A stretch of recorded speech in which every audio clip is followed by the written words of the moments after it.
Señal directa. Continuamos en señal informativa, vamos a la línea telefónica, ya está en la misma el doctor Guillermo Garduño con su colaboración de esta semana. Doctor, muy buenos días, qué gusto saludarlo. Muy buenos días a usted y al auditorio. Hoy vamos a hablar del discurso al hecho político. Comencemos. El rey Canuto existió en el siglo X de nuestra era y llegó a gobernar Dinamarca e Inglaterra, a la que conquistó con la fuerza de las armas. Dueño de tal poder y en el mundo medieval, Canuto, como todo hombre de poder, se llenó de cortesanos, quien en forma desmedida y poco inteligente exaltaba su poder más allá de toda medida. Un día, al ir por la playa con su enorme séquito de inútiles, vio las enormes olas del Báltico y fue entonces cuando en su delirio de la insensatez, sus serviles le dijeron que hiciera que las olas lo obedecieran. Presto a probar su poder, pidió que le llevaran el trono a la playa y con el cetro arengó a las olas pidiéndoles calma. Cansado de probar, terminó poniendo su rodilla al suelo y reconoció que ningún poder humano podía contener a la naturaleza, sino solo Dios. La insensatez de Canuto lo llevó a ser recordado 11 siglos después. Pero el esquema no deja de repetirse. No son las olas, sino cuando se confunde intención con hecho. El doctor Gilberto Jiménez, paraguayo, durante los últimos años de vida, estuvo en México e introdujo el análisis del discurso político. Sobre él, nos decía que era totalmente distinto un discurso para alcanzar el poder, pues se ofrece en el marco de la vida pública y por tanto se constituye en una simple opinión ciudadana, que el discurso que se emite desde la esfera del poder, que compromete las instituciones. Bajo esta última esfera, la peor ecuación que puede convertirse en catastrófica en el corto plazo es aceptar una sobredemanda política en medio de una oferta limitada institucionalmente, pues deriva a reclamos y a violencia. Lo anterior separa la personalidad del político de su lucha por llegar al poder, del que ya está en la dirección de las instituciones. En primer caso, la palabra solo está comprometida con la persona que la emite.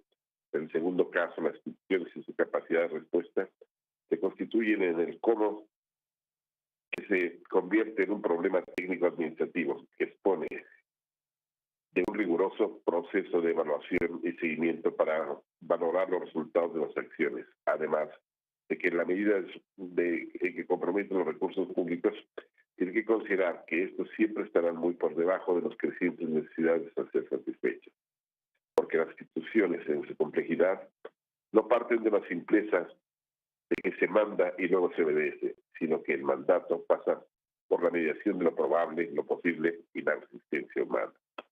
Aunque el sistema político es presidencialista y sus facultades y poderes constitucionales son muy grandes en materia formal, tenemos que reconocer que en su aplicación y acción tienen la práctica límites. Tal vez lo más significativo son los que el doctor González Casanova expuso en la democracia en México como el factor real de poder, derivándolos de la SAE, cuando afirmó que la Constitución es la expresión normativa de los factores reales de poder.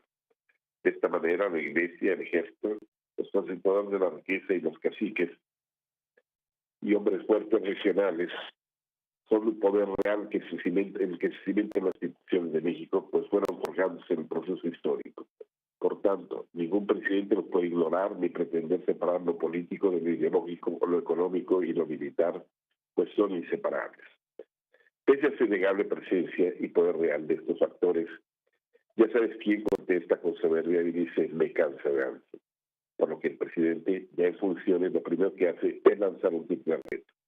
El primero contra el modelo económico neoliberal, sin plantear cuál sería el modelo alterno que presuntamente sería el socialismo al estilo de los invitados de Cuba, Nicaragua, Venezuela y Bolivia, por lo que habría que preguntarle a la nación si votó por ese modelo y sabe las consecuencias que esto involucra, cuya respuesta no sabemos, el apoyo, resistencia que tendrá sus iniciativas. Todo está olvidando a que el mundo se rige por el modelo neoliberal independientemente si nos gusta o no. El segundo reto es que frente al poder económico se ha ido en contracorriente a la inversa de Don Quijote, que veía gigantes donde había molinos de viento. Pero cree que los gigantes, que son estos factores, son molinos de viento.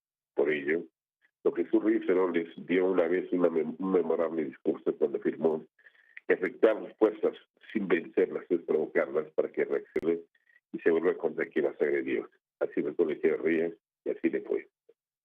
Jorge Carpizo y Félix Zamudio fueron más allá, analizaron el poder presidencial y hablan de los poderes constitucionales formales y los poderes extraconstitucionales, al tiempo que establecen la distinción entre ambos y los unen en el ámbito de lo político, que no es el espacio del enfrentamiento, sino el de la construcción cotidiana de consensos, mediado por el ejercicio cotidiano del poder, que se genera en el aparato administrativo como medio de posibilidad.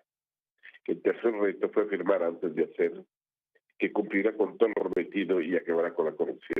En esto hay que decir que la peor corrupción es el costo por el desperdicio de los recursos cuando caen en manos de ineptos.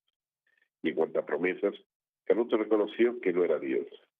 ¿Quién puede afirmar algo sobre el futuro como si lo tuvieran por anticipado en sus manos? Por eso, el oficio político no es la amenaza, sino el espacio de la negociación. Pues aún cuando hay momentos de lucha de contrarios, hay que definir previamente a la estrategia y los tiempos. Como estas personas todavía siguen actuando como opositores y por ello hablan como Hamlet, palabras, palabras, palabras. Pero la diferencia es que el hombre del poder debiera condenarse al silencio público, porque el presidente responsable no se hace hablando, sino haciendo. Ya pasó la campaña. Hoy hay mucho trabajo por hacer. Eso no significa que no debatan, sino que antes de eso hay que establecer acuerdos, asumir razones, tomar iniciativas del contrario, reconocer su fuente y sobre todo recordar que el poder como la vida es temporal. No nos engañemos por momentos, sino reconozcamos el movimiento, porque recuerden, el poder solo se conjuga en tiempo presente, porque el pasado es nostalgia y el futuro es especulación. Hasta aquí y lo mejor del mundo para todos. Muchas gracias, doctor. Buen día. Lo mejor del mundo. Gracias. Bueno, es lo mínimo que pueden esperar los ciudadanos, que haya acuerdos entre las fuerzas políticas y sobre todo que quienes obtuvieron el respaldo de los ciudadanos en las urnas busquen consenso con el resto de sus adversarios. Y continuando con más información, se presentaron los resultados de la última evaluación de ¿Qué has hecho, gobernador?, este ejercicio que realizó durante el actual sexenio el Observatorio Ciudadano Jalisco. ¿Cómo vamos? Además de la evaluación que normalmente se hace sobre los indicadores, que por cierto el gobierno de Aristóteles Sandoval cumplió menos de 19% de los objetivos, también se presentó un análisis cualitativo. El sexenio del gobernador Jorge Aristóteles Sandoval fue sometido al escrutinio del Observatorio Jalisco Cómo Vamos, donde en el ejercicio de revisión ¿Qué has hecho, gobernador?, se evidenció que durante el periodo 2013-2018 la inseguridad y violencia recrudecieron. Se registró el aumento significativo de personas desaparecidas, feminicidios y tortura, y los empleos, aunque se han incrementado, siguen siendo empleos precarios y las condiciones de calidad de vida de la población han mejorado solo un poco. Al respecto, habla el coordinador de Jalisco Cómo Vamos, Augusto Chacón. Jalisco líder en violencia, desapariciones, feminicidios, tortura, necesidad de ampliar programas a las regiones, cobertura de educación media superior pendiente, y las organizaciones de la sociedad civil pusieron el énfasis en la pobreza persistente. Esta medición de los alcances y pendientes de gobierno de Aristóteles Sandoval se realizó mediante la participación del análisis de la iniciativa privada, académicos, periodistas y organizaciones de la sociedad civil, entre ellos CLADEM, que en voz de su presidenta, Alejandra Cartagena, lamentó la pérdida de la libertad de las personas por el aumento de la violencia y la delincuencia y advirtió del error que sería nombrar como fiscal a un funcionario que antes ya había registrado quejas en derechos humanos por tortura.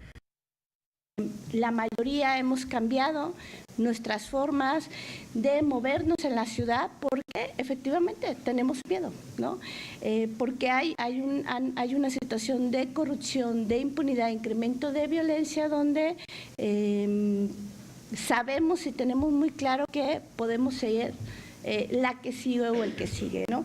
Y otra cosa que me parece muy importante es que el involucramiento de las autoridades con el crimen organizado, ¿no?